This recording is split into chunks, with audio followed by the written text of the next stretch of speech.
చైత్రమాసం శుక్లపక్షం పౌర్ణమి రోజున అంజనీదేవి కుమారుడిగా ఆంజనేయుడు జన్మించాడని మన పురాణాలు చెబుతున్నాయి.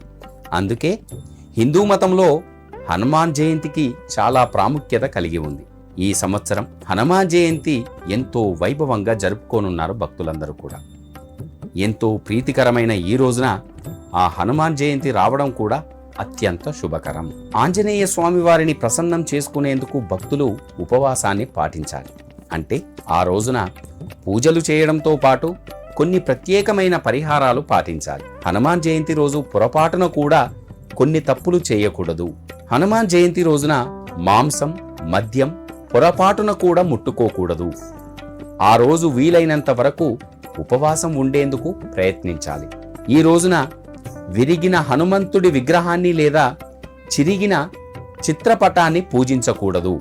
అలా విరిగిన హనుమంతుడి విగ్రహం కానీ చిరిగిన చిత్రపటం ఆంజనేయ స్వామిది కానీ మీకు కనబడితే మీ ఇంటిలో ఉంటే దగ్గరలోని దేవాలయంలో లేదా పవిత్రమైన నదిలో, పారే నదిలో నిమజ్జనం చేయాలి.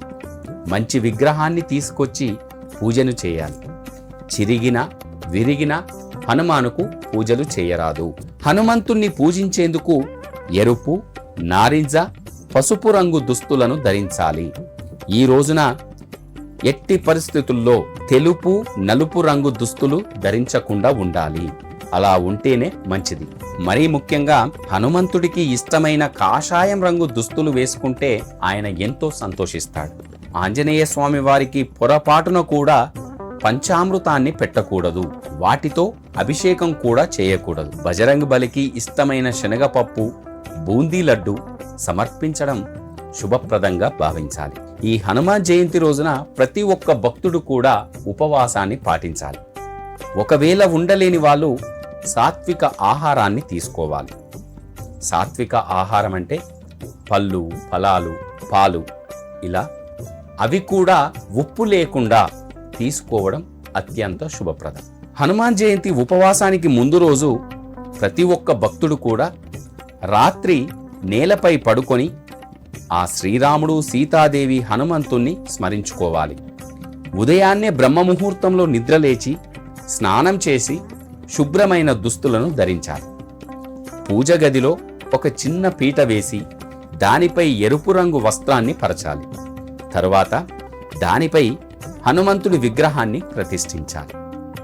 ఆంజనేయ స్వామి వారికి పండ్లు, ధూపదీపాలు, నైవేద్యం సమర్పించాలి. శనగపిండితో చేసిన లడ్డు లేదా బూందీ లడ్డును నైవేద్యంగా పెడితే ఆంజనేయ స్వామివారు సంతోషిస్తాడు.